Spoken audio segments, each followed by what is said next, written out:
विकास लोंढे हत्या प्रकरणी मातंग समाजासह बौद्ध, ख्रिश्चन व बहुजन समाजाचा जालन्यात डॉक्टर बाबासाहेब आंबेडकर स्मारकापासून जिल्हाधिकारी कार्यालयापर्यंत आक्रोश मोर्चा। आरोपीवर मोका अंतर्गत कारवाई व फाशीची शिक्षा देण्याची मागणी। आज दिनांक 11 मंगळवारी रोजी दुपारी 2 वाजता मिळालेल्या माहितीनुसार जालना शहरातील नूतन वसाहत लहुजी चौक येथे काही दिवसापूर्वी विकास प्रकाश लोंढे या तरुणावर तब्बल 120 वार करून निर्घृण हत्या करण्यात आली होती। या प्रकरणातील आरोपीवर मोका अंतर्गत कारवाई करून फाशीची शिक्षा देण्यात यावी या मागणीसाठी आज मातंग समाजासह बौद्ध, ख्रिश्चन व बहुजन समाजाने एकत्र येत आक्रोश मोर्चा काढला। हा मोर्चा मस्तकडेतील भारतरत्न डॉक्टर बाबासाहेब आंबेडकर स्मारकापासून सुरू झाला। गांधी चमन, शनी मंदिर, उडानपूल, नूतन वसाहत लहुजी चौक, अंबड चौफुली मार्गे जात जिल्हाधिकारी कार्यालयावर हा मोर्चा धडकला। मोर्चा दरम्यान समाज बांधवांकडून विकासला न्याय मिळालाच पाहिजे, खुन्यांना फाशीची शिक्षा द्या अशा घोषणा देण्यात आल्या। जिल्हाधिकाऱ्यांना निवेदन देत आरोपीवर कठोर कारवाई करण्याची मागणी करण्यात आली।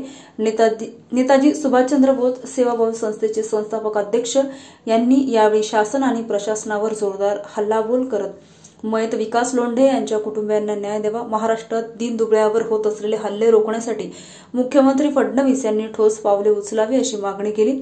यावेळी बोलताना मयत विकास लोंढेची आई यांनी सांगितलं की माझ्या मुलाची निर्दयीपणे हत्या करण्यात आली। आम्हाला न्याय मिळेपर्यंत आमचा संघर्ष सुरूच राहील। सरकारने या आरोपीवर मुक्यानुसार कारवाई करून त्यांना फाशीची शिक्षा द्यावी। या मोर्चात मातंग समाजाबरोबर विविध बहुजन संघटनांचे कार्यकर्ते, युवक आणि महिला मोठ्या संख्येने सहभागी झाले होते। त्यामुळे संपूर्ण शहरात एकत्रतेचा आणि न्यायाच्या मागणीचा आवाज घुमला। यावेळी जोरदार घोषणाबाजीने परिसर दणाणून गेला। कायदा व सुव्यवस्था अबाधित राहण्यासाठी पोलिसांचा तगडा बंदोबस्त करण्यात आला होता। आज डॉक्टर बाबासाहेब आंबेडकरांपासून आज आमचा धडक जिल्हाधिकारी मोर्चा आहे। आज आम्ही मातंग समाजाला आवाहन केलं आहे की आज नूतन वसाहतच्या भागामध्ये विकास लोंढे या तरुण मुलावर आज हल्ला झाला आहे आणि आज हल्ला या 4-5 लोकांनी एकट्या माणसाला पोहोचून ते हल्ला केला आहे आणि लगातार 120 वार लोखंडी रॉड पाईपनी त्याला मारलेले आहे। ते मारून त्याचा जीव गेला आहे, इतके त्याला मारलेला आहे। इतक्या होऊनही तरी पण मातंग समाज आज झोपेच आहे।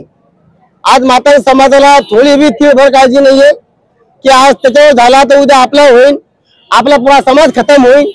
यासाठी आज आम्ही सगळे मातंग समाज मिळून आज आम्ही इथं मोर्चा काढलेला आहे आणि अशी मागणी आमची आहे की ह्या मारेकऱ्यांना तात्काळ फाशी शिक्षा व्हावी, अन्यथा मातंग समाजातले जितके तरुण मुलं आहेत तितक्या तरुण मुलांनी आपल्याला 10,000, 15,000, 20,000 जितके मुलं ग्रुप तयार करतील तितके मुलांनी ग्रुप तयार करावा आणि शासनाला एक विनंती करावा की ह्या मारेकऱ्यांना जालन्यातच नाही महाराष्ट्रभर मातंग समाजावरच अन्याय अत्याचार होतो। कोणी तोंडावर मुततंय तर कोणी त्याचे कपडे फाडतंय, कोणी त्याला भोवळं करतं, तर कोणी त्याची इज्जतीची निलामी करतं।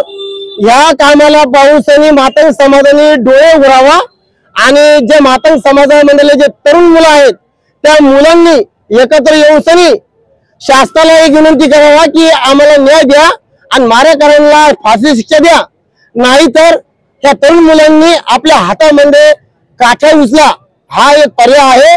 आणि मी मातंग समाजाच्या तरुण मुलांना पुढाऱ्यांना सगळ्या आपल्या मातंग समाजाच्या लोकांना सांगतो की आता हा रस्त्यावर यायचा आज मार्ग आहे आपल्याला। आज एकाची बारी उद्या 2, 3, 4 मातंग समाज लोक खल्लास करतील आणि प्रत्येक समाजामध्ये लोक आज खून मर्डर एक गोष्टीसाठी 1 रुपयासाठी असे काही किरकोळ कारणासाठी मनामध्ये राग ठेवून आज त्या लोकांना मनी मारायला लागले। आज हा इतक्या अनर्थ व्हायला लागला की त्याचं घर उजाड व्हावं लागलं आणि आज मातंग समाज माझा डोळे घालून बसला, डोळे मी तर म्हणून डोळे झाकून बसला नाही, आपल्या बांगड्या हातात घालून बसलाय। त्या बांगड्या फोडा आणि बांगड्या फोडून रस्त्यावर या आणि एक आवाज उचला।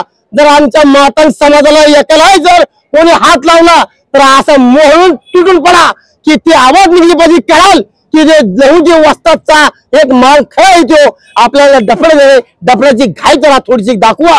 ह्या मातंग समाजाने थोडे डोळे उघडा आणि एक मोठा जुलूस काढा। आज हजारोच्या संख्येने आहे, उद्या लाखोची संख्येने महाराष्ट्रभर मातंग समाज जागृत होईल आणि मला विश्वास आहे हा मातंग समाज माझा भारतभर कोटी ते 1.5 कोटी लोक आज माझा समाज आहे आणि आज मुठ्ठीभर लोकांसाठी तुम्ही घाबरता।